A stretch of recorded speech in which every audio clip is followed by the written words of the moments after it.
Good afternoon, everyone. Welcome to the May 12th midday meeting of the Rotary Club of Rochester. I'm Audrey Betcher, the president of your club. Since we can't all be in the same room, we do want to say hi to each other. So, hello, let's say hello to our Rotarian Zoom friends and vice versa. It's good to see everyone. To get things started, Judy O'Fallon will lead us in the four-way test.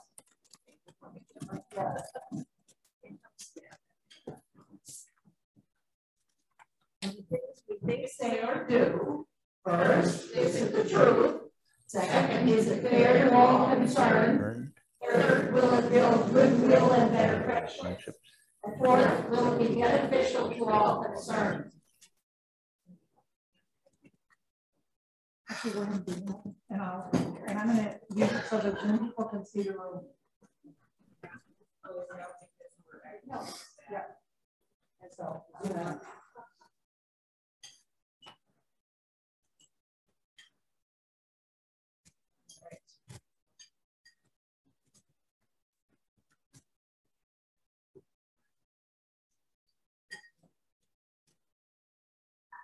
I'm trying to get this so that everybody. Okay. Hopefully that will help.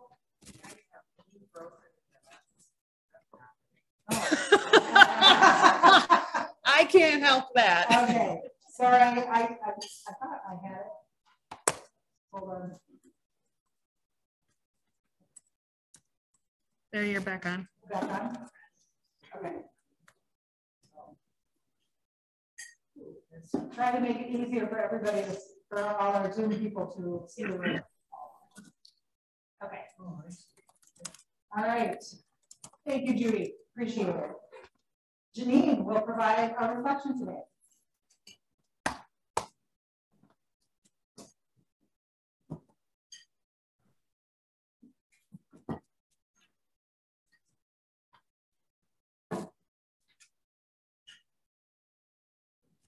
All right, happy afternoon here.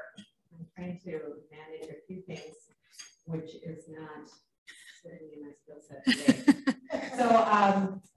So this is adapted from a Fenway Health post, and if you are unaware, May is Mental Health Awareness Month, also known as Mental Health Month.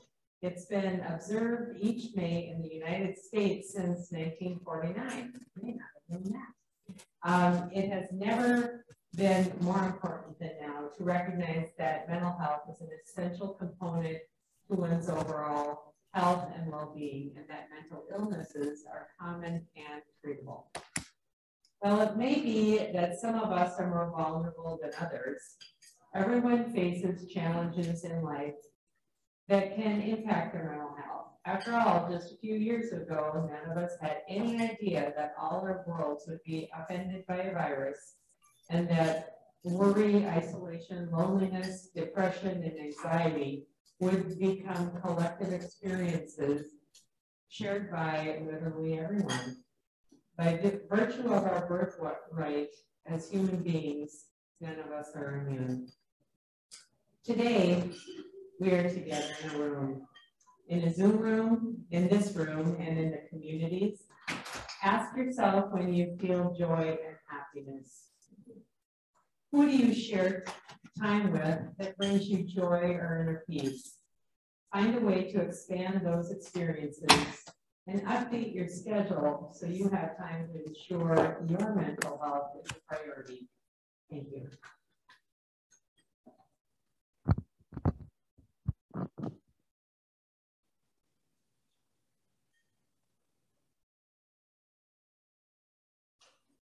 Thank you, Janine. Do we have any guests? We have new members coming in. So other than, okay. All right. We don't have any visitors or guests today, except our speaker and we have two new people we're going to introduce shortly. Birthdays on the first 2 weeks of May: Karen Weigel, May 3rd, Borga Christensen, May 4th, Sarah Burrington, May 6th, Jim Seward, May 8th, Jan Hagedorn, May 10th, John Woodruff, May 10th, Tim Weir, May 13th, and Allie Good, May 14th. Anniversaries for the club: Jill Cordes, 10 years, Chris Colby, 23 years. Lance Orkelson, 46 years. And Roger Kempers, 60 years. Let's please celebrate these birthdays and anniversaries.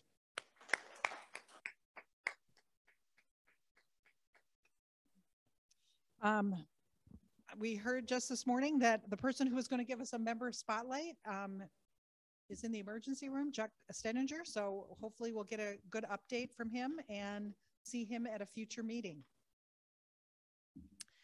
So fellow Rotarians, it is my privilege to welcome as members into our club, Karen and Scott Lemke. I'll have you guys come forward.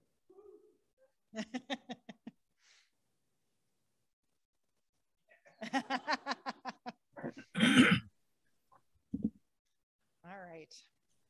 So Karen started her dream job as head of marketing and community engagement at the Rochester Public Library in 2015.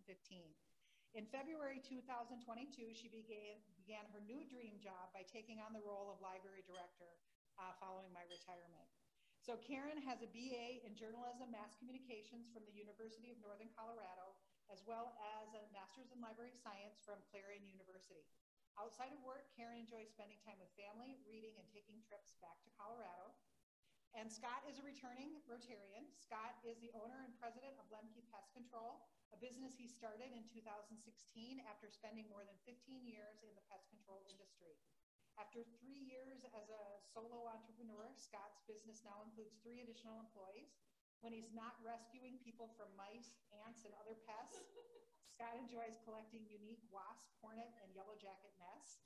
Scott is a graduate of the University of Northern Colorado, where he met Karen, and the two have 3 teenage children, Madison, Noah, and Evelyn.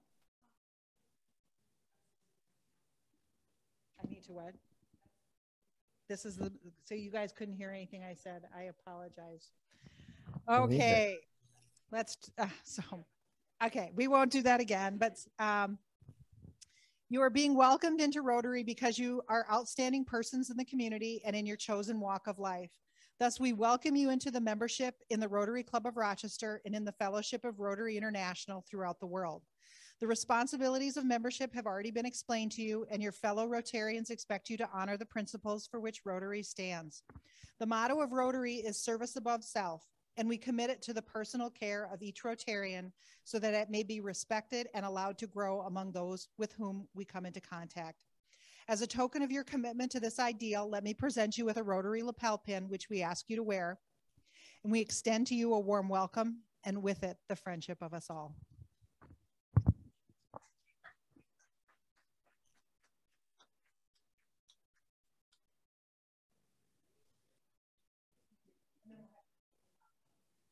At the end of the meeting, they'll move to the table or move to the back, and so everyone will get a chance to meet them. We're very excited to have you join. Welcome. Doug Rovang will make an announcement about the Rotary Community Foundation Impact Grant. You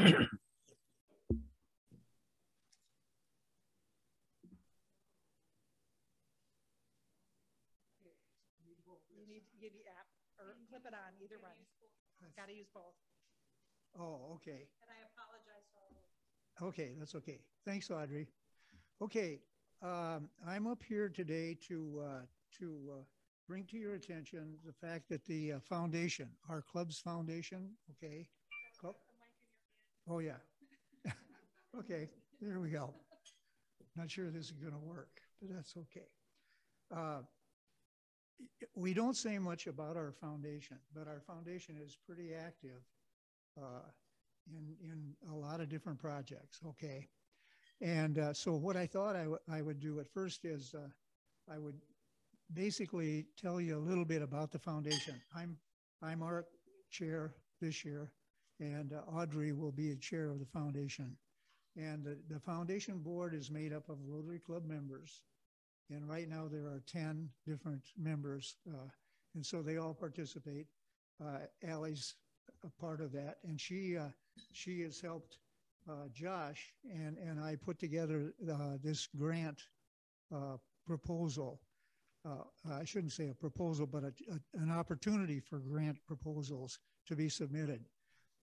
If you remember last year, we had our first year of this, we call it the Impact Grant, the foundation calls it the impact grant, and it was for $5,000, and it was given to Strive.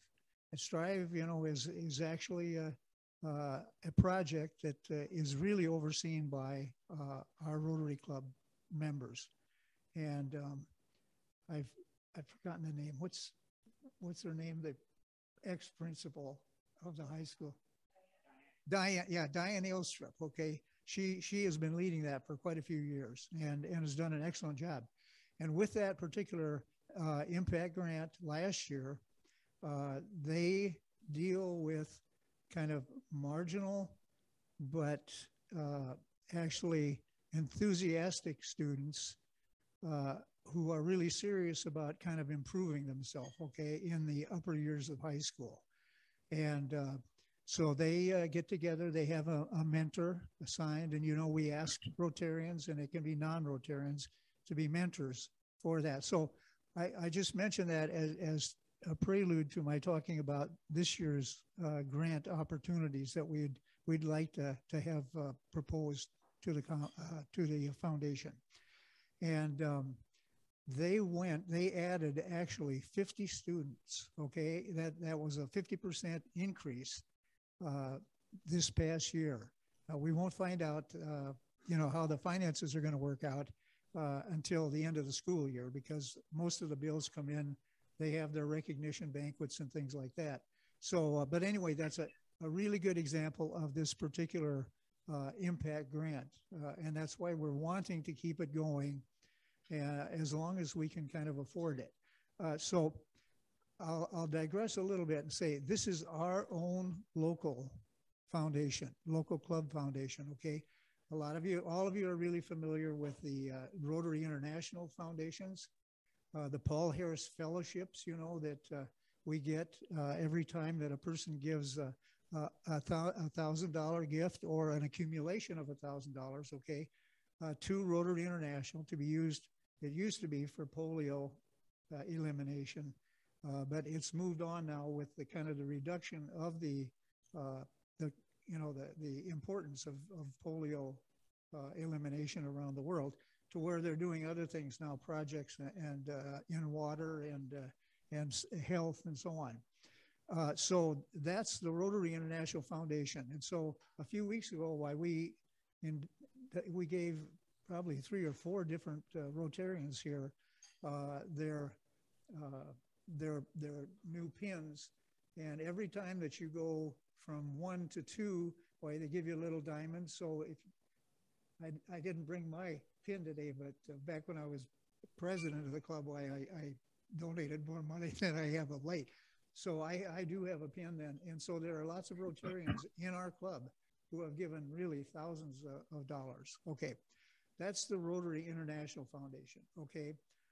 Our foundation, it really is a 501c3 that actually does allow people to make tax-deductible donations, okay, just like Rotary International. And so I bring that to your attention, and I know that different Rotarians have asked over the years about how this all works. You know, it's pretty easy to just go online and give money to Rotary International donations, but we do have, and we need to get a little more information out about how easy it is and to make a contribution to our own foundation. The annual budget is something like about $38,000, something in that order each year. Okay, so we're now talking then about our foundation, and I've left sheets on your table, and you notice that that is the this is the invitation for people to provide possible grant opportunities to us. Okay, and so earlier today at 9, and Josh Noser is really the person who's in charge of this, and he was really tied up at work today and said that he couldn't make it, so I'm filling in for him.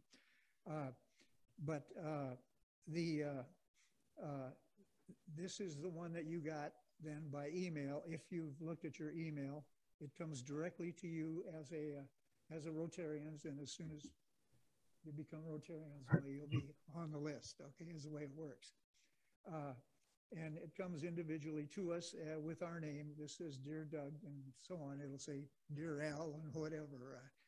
So that's this, but I also made up about 40 copies.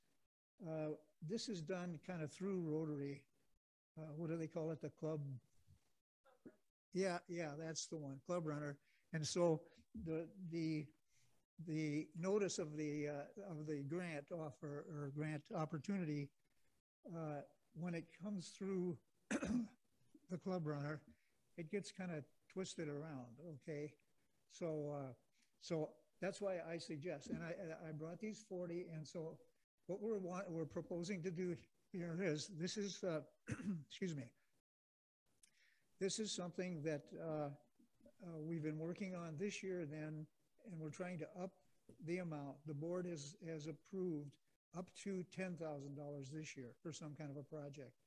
And it can be any kind of a project, but it does need to be connected to a 501c3 in order to be a us to use tax deductible funds. But an example that I have often used and that I really appreciated, and I know that only those of you who are old members of the club remember when we actually gave money to the Park and Rec Department for the skate park down there by the Silver Lake pool. And somebody from another club had mentioned that they're talking about wanting to renovate that. And so I wouldn't be surprised then if we would get that as a potential project, for example. And that would be just one example, okay? And so what we're saying to you members is, if you can think of a particular project, the way we've put it is, you know, it's to be, the project is to be in accord with our Rotary Club strategic plan to promote health, education, and self-development in our community. Okay, so it's pretty broad, can be pretty broadly based. Okay, we're set here. At this point, we've really only distributed it to our own club members. And so we'd like you to take each of you, you know, one or two of these particular things and distribute it to different places or to different people, excuse me, that you know might have some particular project of interest, like what I've kind of been mentioning. And so I have more here, and I'll try to drop them off with you after my presentation here. Okay, it won't take too much more time, but I did want to mention a couple of things here. So let me get my sheets out of the way here.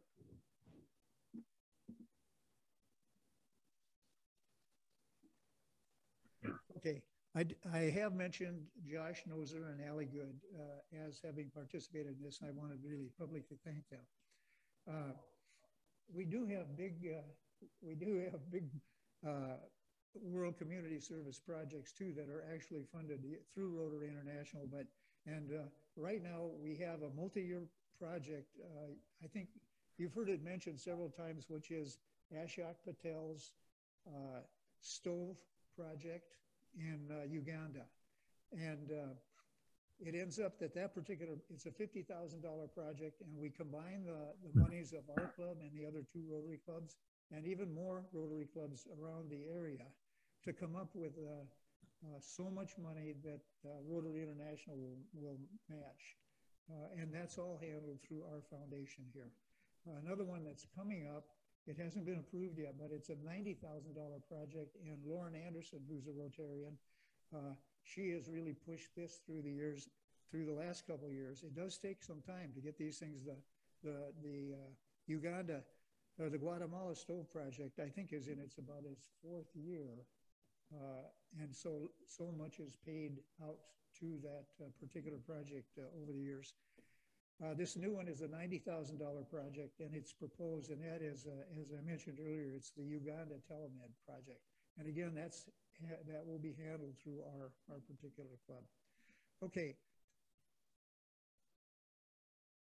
So Elliot mentioned, and Al also asked the same question really, and that was, okay, so how is the foundation's financial status? Okay.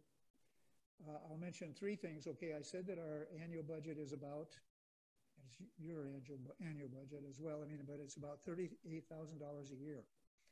And one of the things that's really helped us through this particular time with the coronavirus project and the difficulty in meeting and Rotarians getting together and so on, is that we've actually received from a Rotarian here in our club a 5-year gift of $100,000.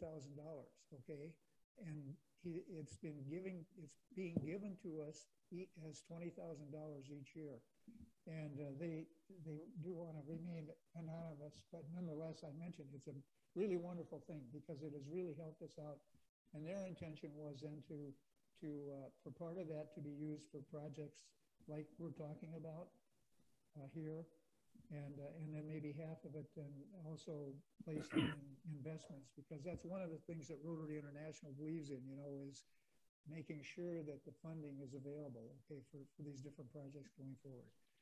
Okay, I think I've taken plenty of time. Are there questions about the grant or anything? I guess just my last comment is just try to spread the word around. We're trying to see, this is the way we did it last year and it worked fine. But we want lots of people to take, you know, advantage of this particular opportunity. And so if you spread it around, that's good. And if we need to, we'll do additional public relations announcements. Okay, thank you. Allie? Thank you. Thank you. And just to be clear, it will go to one organization. It is not going to get split up. It is meant to have an impact. And there will be measurement. Phil.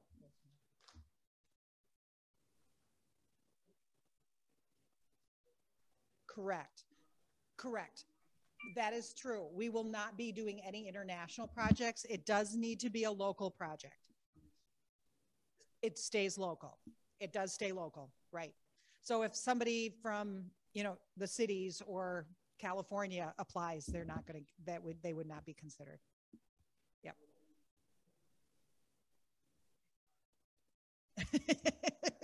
we don't have an exact geographic, but yeah. And Doug, I do believe you took my notes. Just the last.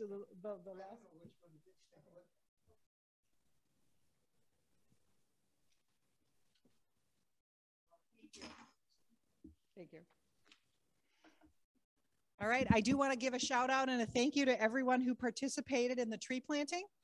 Looked like I happened to be out of town, so I apologize for not being able to do it. So, but it looked like a great day. So, are there any other announcements before we introduce our speaker? Okay. Our speaker today is past District Governor Clare Lillis, co-chair of the District 5960 Human Trafficking Task Force, and he's also a member of the Forest Lake Rotary Club. I'll turn it over to you, Clare. Okay. Thank you very much. And thank you for having me. We'll try to get this slides up for you. If you can share to me, I can then share so everybody can see the presentation. Can you see it's called The Voice of the Voiceless? We do not. Okay. We don't see your screen yet. You are a co-host, so you should be able to share your screen. Okay, just one moment.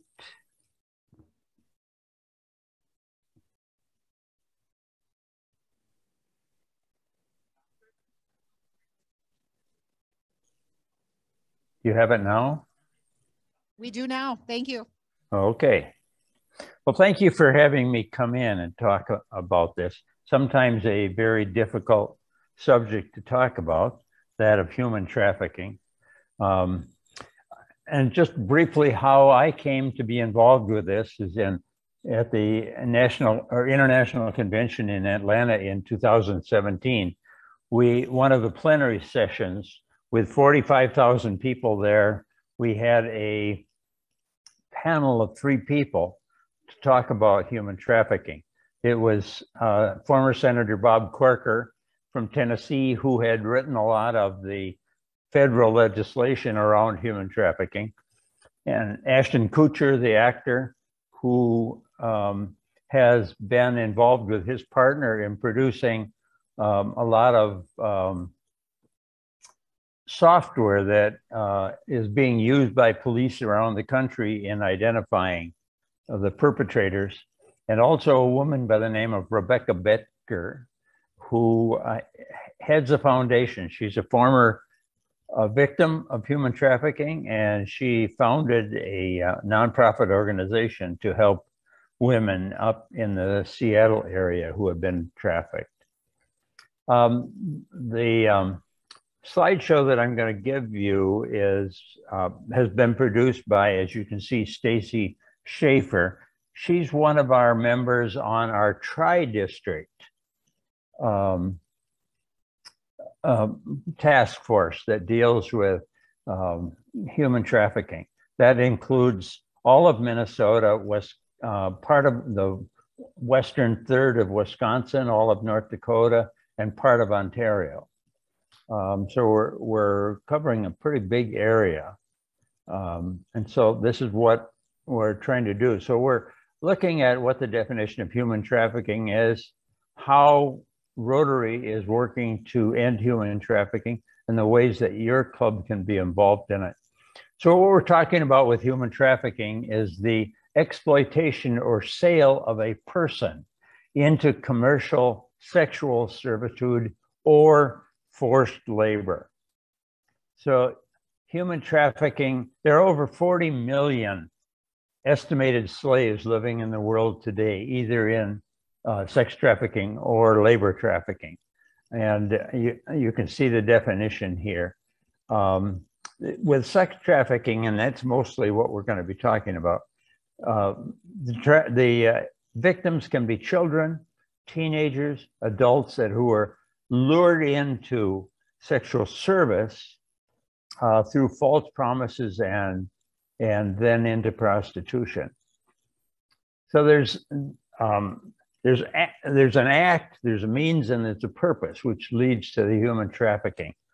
The act can involve recruiting, transporting, transferring, harboring, receiving, or giving, or receiving benefits from that. And the means is by violence, threat of violence, coercion, abduction, fraud, deception, or abuse of power for the purpose of sexual exploitation, forced labor or services, slavery, servitude, or, and this is an area that has grown recently around the world, that of organ removal. So sex trafficking in the US, it's estimated that there are 300,000 new sex trafficking victims each year in the US.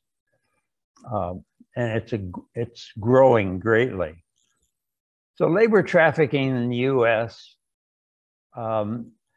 is made up of about 49.2% foreign nationals. And interestingly enough, they are holding valid visas or work types of visas, either in the temporary agricultural workers or the non-agricultural workers, like in restaurants, hospitality, construction, or the J1 visas, which permits people to participate in a large range of work or study programs. And so you can see the different areas in both sex trafficking and labor trafficking where people are trapped. Human trafficking is big business. It is estimated it is $150 billion a year globally, 99 billion in profits from sex trafficking, 51 billion in profits from labor trafficking. In the US, it is the second largest black market crime behind illegal drug trafficking, and soon to overtake it. And the reason is because it's continuous profits. With the drug trade, if a drug drug seller sells that bag of cocaine, it's gone. There's no more profit there. But when they trap someone into doing sexual servitude, they use them over and over and over. So there's continual profits. That's why it's growing to be one of the largest illegal trades in the country, in the world. Traffickers like to work underground. They don't necessarily like to work in big cities. I think most people assume Twin Cities is where it's all happening, and that's not true. They are drawn to small towns because they feel like they won't get caught. So areas that have a lot of agricultural farming, areas that have not a lot of law enforcement on patrol, those are areas where they're particularly seen. And the Midwest region is known as a recruitment region.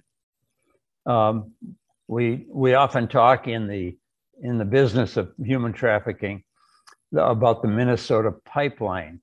It's really a chain of states by which victims are moved through various locations from Minnesota to other markets. And that's done on I-35, it's done on I-90, it's done on I-94. You know, those run in all different directions through our state. Truckers can load women and children into their cabs and transfer them to other trucks at truck stops along the time. And the victims do not even have to get out of the truck. They will just open the doors and move them from one truck to another. So who are the victims?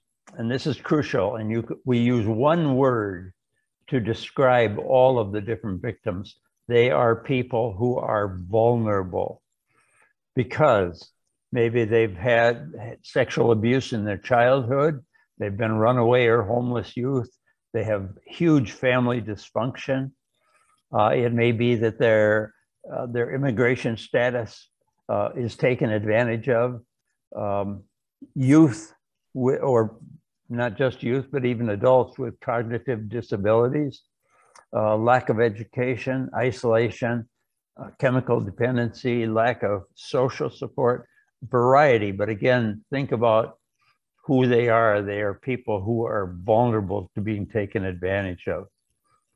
The average age for a child to be recruited into trafficking is between 11 and 14. It's actually 12 years old, as reported by the FBI.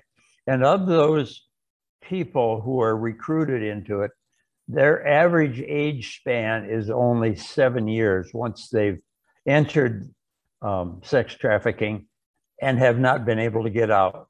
That's why our missing persons list is so large. They have not found these victims. And the number of times that a person can be used will vary from 5 to 40 times a day. So it's a terrible thing. How does it happen? 3 out of 4 victims are trafficked online. That's the biggest change in this. One victim said, I was advertised in the same way as a car or a phone, but with even less value than a bike. And in Minnesota, and including Wisconsin, Native women are particularly vulnerable to sexual exploitation because of homelessness, poverty, medical problems, lack of basic services, emotional distress, and mental disorders. 98% of the women who are currently that are involved in trafficking are currently or were previously homeless. And 92% wanted to escape prostitution, but do not feel that they can leave it for a variety of reasons. So you'll see some of the statistics here. 79% of the women had been abused as children by an average of 4 different people. 52% had PSD at the time of the interview. because of the trauma that they'd had in their lives. 92% had been raped. 84 had been sexually assaulted in prostitution. 72% had suffered traumatic brain injuries. I'm part of the board of directors of a shelter and recovery service and awareness raising service for women who have been sexually trafficked. One of the women we had in our shelter, she was from Duluth, and she had been beaten by her husband with a baseball bat very early in their marriage and suffered traumatic brain injury. And that allowed him to take advantage of her and begin trafficking her. And it was a terrible situation. And she eventually left us because she couldn't deal. She'd been involved and traumatized for so many years that she couldn't really deal with the services that we were providing. 80% had used outpatient services for abuse. Again, 77% had been in homeless shelters. 92%, again, wanted to escape prostitution, but didn't know how to do it. Either they were afraid of their perpetrator, they were ashamed and felt they'd be shunned by the family and by the community, so they stayed within that. Who are the traffickers? They are US citizens. They can be male or female. And that population of female abusers is growing. They can be adults or minors. We just had probably 3 years ago in the Twin Cities, in a western suburb, a young lady who was she was a senior in high school and a leader in her cheerleading squad. And she was actually trafficking one of her other cheerleaders who was like a freshman. And she was eventually caught, discovered by the younger girl's mother by looking at the cell phone, and discovered that and reported the older girl to the police. That young girl was convicted. She now has, she is registered as a sex offender, will be all of her life, and it will certainly affect her future. And there are secondary enforcers. What we mean by that is someone who works for a pimp and manages the women that pimp has in their, what we call a family. So where can it happen? The recruitment can happen in schools, in malls, in parks, bus and train stations, shelters and group homes. It can happen within foster homes, at teen parties, at social media, by social media. So it's a wide variety. A couple of victims have reported that he said he'd post my nude photo online, so if I didn't do what he said. So here's a person who was coerced into trafficking. Another young lady said, I thought I was meeting up with a cool guy online, but he wanted to pay me for sex. This is a list of the many different apps that where sexual trafficking can be coercing kids into the trade. And these kids who are on their phones and on their iPads are very aware of many of these. A couple of the more popular ones is the one at the bottom, calculator. Another one is WhatsApp, and also Snapchat.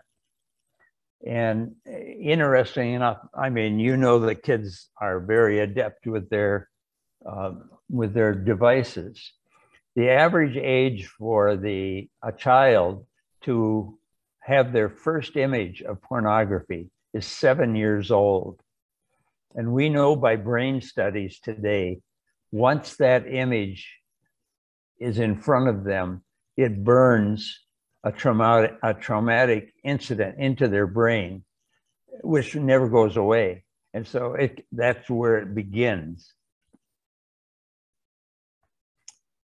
Some of the signs to be aware of for people who might be involved in it, do their answers to questions seem rehearsed or coached?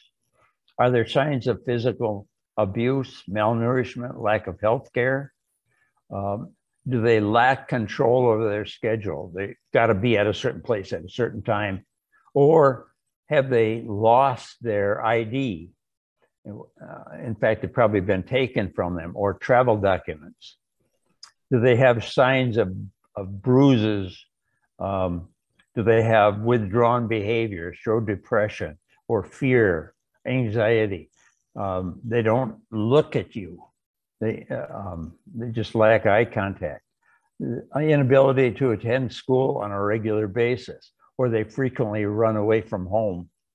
Or because they're moving so often, if they're trapped in that pipeline, or they talk about all the cities that they have been to.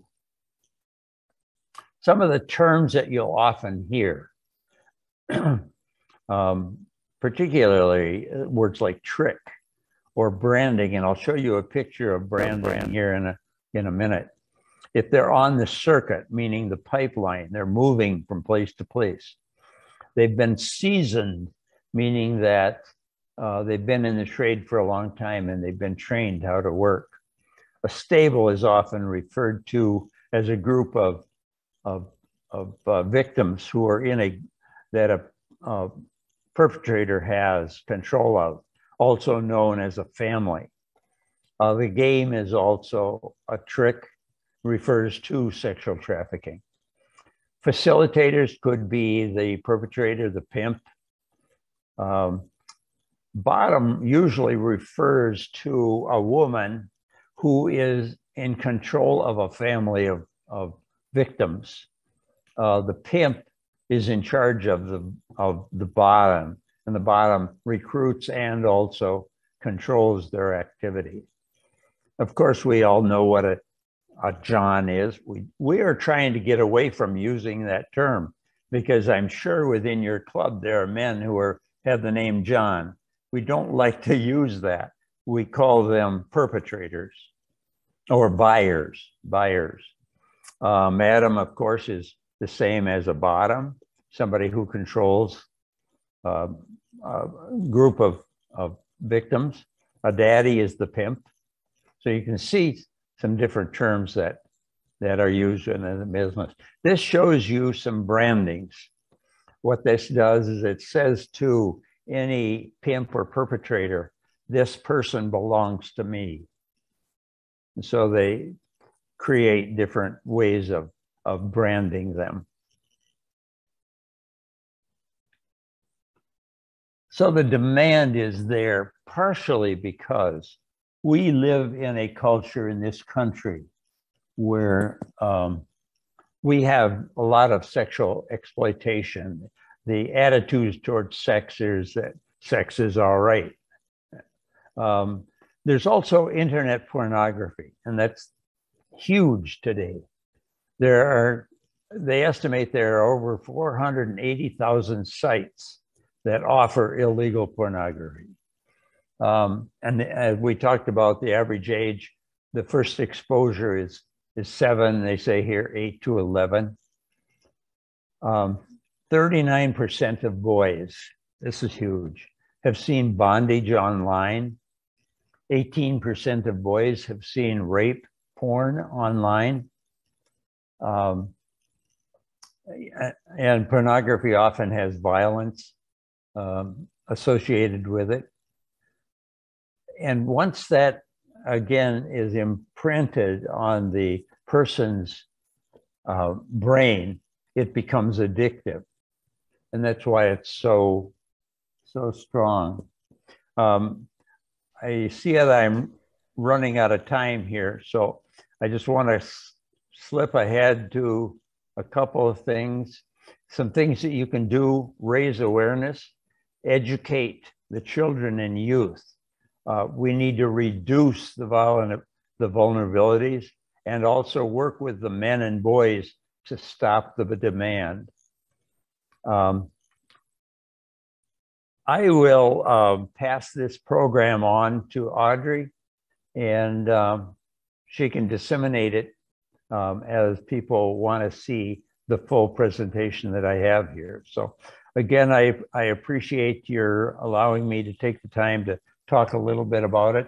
I'd encourage your club to get involved with the other 2 clubs in Rochester to create a program. There's so much happening in Rochester, both in the trafficking area, but also in the fight against trafficking. So I'd encourage you as 3 clubs to combine your efforts and make it much stronger. Again, thank you very much for having me in. Thank you, Claire.